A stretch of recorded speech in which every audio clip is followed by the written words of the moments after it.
Hello one and all, greetings. हमेशा की तरह एक बार फिर से एकेम केयर यूट्यूब चैनल पे आपका हार्दिक अभिनंदन है। मैं हूँ बिमलेश कुमार विभाकर।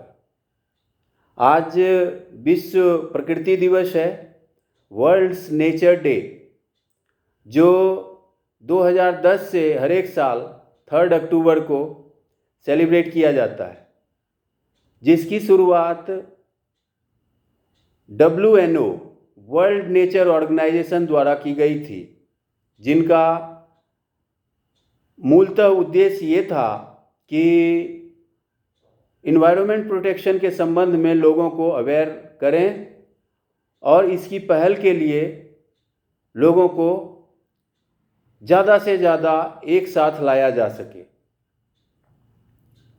आज की इस बातचीत में मुझे पूरी उम्मीद है कि जो लोग नेचर लवर्स हैं, जिन्हें हमारी प्रकृति से बहुत ज़्यादा लगाव है, उन सबों को आज की ये बातचीत बहुत पसंद आएगी। और इस बातचीत को इस वीडियो के माध्यम से लाने के पीछे हमारा एक मकसद ये भी है कि जिन लोगों को प्रकृति से बहुत कम या नाम मात्र का लगाव है, हम उन्हें भी अवेयर कर सकें और हमारे नेचर के अगेंस्ट आने वाले जो भी challenges like climate change, global warming, इन विषयों के बारे में उनको जानकारी दे सकें और उनको इन सारे उपायों, रोकथामों को अपनाने के लिए प्रेरित किया जा सके। आज वाकई ज़रूरत है कि हम ग्लोबल वार्मिंग जैसे चैलेंजेस को, क्लाइमेट चेंज जैसे चैलेंजेस को समझें, उनके कारणों को समझें और उसको कैसे कम किया जा सके, इन उपायों के ऊपर काम करें। जैसे कि ट्री प्लांटेशन करना, जो कि एक बहुत ही आसान काम है। स्कूल कॉलेजों में ये काम बच्चों के द्वारा कराया जा सकता है, तो हम क्यों नहीं कर सकते? अगर हमारे बच्चे प्लांटेशन कर सकते हैं तो हम भी कर सकते हैं। बस ज़रूरत है हमारी इच्छा शक्ति का होना। और पेड़ पौधे हमारे वातावरण, इन्वायरमेंट में कार्बन डाइऑक्साइड की मात्रा को एब्जॉर्ब करती है और जो कि ग्लोबल वार्मिंग के खतरे को काफ़ी हद तक कम करने के लिए एक बहुत ही अच्छा उपाय है। इसके अलावा हम सबों को प्लास्टिक से बने हुए वस्तुओं का इस्तेमाल जितना जल्दी हो सके बिल्कुल बंद कर देना चाहिए।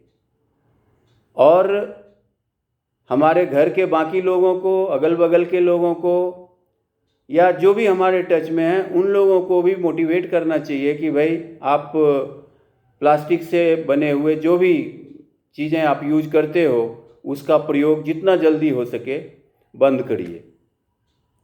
हम लोग प्रायः जोक्स, चुटकुले, बेवजह हंसी मजाक की बातों को सोशल मीडिया पे शेयर करने में अपना समय वेस्ट करते हैं। ऐसा ना करके अगर हम एक मुहिम चलाएं और सोशल मीडिया पे climate change, global warming, environment protection, save earth, save nature, इस तरह का हैशटैग का प्रयोग करके अगर सर्कुलेट करें, लोगों में अवेयरनेस देने की कोशिश करें, तो मैं मानता हूं कि ये एक सार्थक कदम होगा इन्वायरमेंट प्रोटेक्शन के लिए, हमारे प्रकृति की सुरक्षा के लिए। और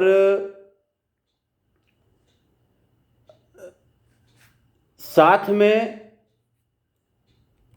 ये भी करना ज़रूरी है कि हम ज़्यादा से ज़्यादा लोगों को अपने साथ लें, ज़्यादा से ज़्यादा लोगों को कन्विंस करें, वो ये मानने लगें कि यस, प्रकृति के प्रति, इन्वायरमेंट के प्रति, हमारे वातावरण के प्रति हमारी एक सोशल रिस्पॉन्सिबिलिटी है, सामाजिक जिम्मेदारी है, जिसे हमें हर हाल में पूरा करना चाहिए। क्योंकि global challenges, global warming, climate changes, ये सब जो आने वाले समय के चैलेंज हैं हमारे प्रकृति के लिए, उससे बचने का एकमात्र उपाय यही है कि इस मुहिम में ज़्यादा से ज़्यादा लोग जुड़ें और अपनी अपनी जिम्मेदारी को बहुत ही ज़्यादा ईमानदारी के साथ निभाएं। अन्यथा आप देख ही रहे हैं, जब बारिश होना चाहिए उस समय काफ़ी गर्मी हो रही है, जब विंटर का सीज़न है उस समय गर्मी हो रही है, गर्मी के सीज़न में बारिश हो रही है। मतलब जब फसल को उपजने के लिए बारिश की ज़रूरत है उस समय सूखा होता है, और जब फसल किसी तरह हम बोरिंग से पानी करके किसी तरह उपजाते हैं और जब फसल काटने की समय आती है उस समय बारिश हो जाती है और नुकसान हो जाता है। बहुत ज़्यादा गर्मी का होना, आप हर साल सुनते हैं कि फला सिटी में 55 डिग्री 54 डिग्री सेल्सियस तक टेम्परेचर चला गया। बेवजह बिना सीजन फ्लड का आ जाना, आए दिन साइक्लोन का आना, और हर जगह इन्वायरमेंट में कार्बन लेयर का अधिक मात्रा में बढ़ जाना, ये सारी चीज़ें ग्लोबल वार्मिंग के आने वाले संकेत का एक छोटा सा एग्जाम्पल है। अभी ज़रूरत है कि हम लोग इस पर बहुत ज़्यादा फोकस्ड होकर के इसके ऊपर कुछ काम करें और होने ग्लोबल वार्मिंग और क्लाइमेट चेंज जैसी जो चैलेंजेज है प्रकृति में, उसको हम लोग जहाँ तक हो सके टाल सके।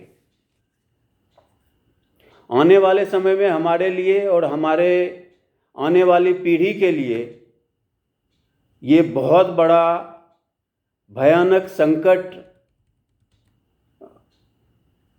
आ सकती है अगर हम आज के डेट में सजग नहीं हुए तो। और वो संकट इतनी भयावह होगी कि अगर हम दिल से सोचें तो शायद मेरा मानना है कि हमारी रूह कांप जाएगी। इसलिए जितना जल्दी हो सके इन गंभीर मुद्दों पे ज़रूर से ज़रूर हम सबको सोचने की ज़रूरत है और शीघ्र से शीघ्र पहल करने की ज़रूरत है। अभी भी ज़्यादा कुछ बिगड़ा नहीं है। ऐसा कहा जाता है कि जब जगे तभी सवेरा। इसलिए आज भी हम सारे लोगों को ट्री प्लांटेशन करना चाहिए। अगर सपोज हम कहीं मेट्रो सिटी में कोई शहर में रहते हैं जहाँ पे जगह का कंस्ट्रेंट है, हम प्लांटेशन नहीं कर सकते हैं, तो हम लोग एक काम कर सकते हैं कि बहुत सारे सीड आम का या जो भी फ्रूट्स हम लोग खाते हैं वो सब चीज़ें इकट्ठा करके रखें। और जब हम साल में एक बार दो बार कभी आउट स्टेशन घूमने के लिए जाते हैं तो रास्ते में सड़क के किनारे किसी नदी झरने के किनारे उन सारे सीड को डाल दें जो कि बरसात के मौसम में अपने आप पेड़ बन जाएगा। ये भी एक पहल है जो हम कर सकते हैं। इसके अलावा हमें इन बातों का ध्यान ज़रूर से ज़रूर रखना चाहिए कि हमारे आसपास में जो भी प्राकृतिक संपदा है उसको हम साफ सुथरा रखें, सुरक्षित रखें। और इसको कैसे सुरक्षित रखना है इस बात को लेकर हमेशा हमेशा सजग रहे। ये सारी इनिशिएटिव बहुत सिंपल है, इतना सिंपल कि बहुत ही आसानी से किया जा सकता है, लेकिन हमें दुख के साथ कहना पड़ता है कि हम में से ज़्यादातर लोग, अगर सर्वे किया जाए तो 100 में 2 लोग भी निकलेंगे या नहीं, मुझे डाउट है कि वो इन बातों का ध्यान रखते हैं। तो फिर से मैं रिपीट करूँगा कि जब जगे तभी सवेरा, और देर हुआ नहीं है। अभी भी वाकई अगर हम अपनी आने वाली पीढ़ी के लिए, आने वाले इवन खुद के चैलेंजों को कम करने के लिए कुछ करना चाहते हैं, तो हम सबको प्रकृति की सुरक्षा के लिए जो भी स्टेप्स लेने चाहिए वो ईमानदारी के साथ लेना शुरू कर देना चाहिए। और इस वीडियो के अंत में मैं एक अमेरिकन पोएट रॉबर्ट ली फ्रॉस्ट, सर रॉबर्ट फ्रॉस्ट की एक पोएट्री के कुछ लाइन बोल करके मैं आज इस वीडियो को अंत करूँगा। आपने काफ़ी बार सुना भी होगा। Woods are lovely, dark and deep. I have promises to keep, and miles to go before I sleep, and miles to go before I sleep. आपसे फिर दोबारा बातचीत होगी अगले वीडियो में। आपसे विदाई का निवेदन के साथ आपको बहुत बहुत धन्यवाद और बहुत बहुत नमस्कार। जय हिंद।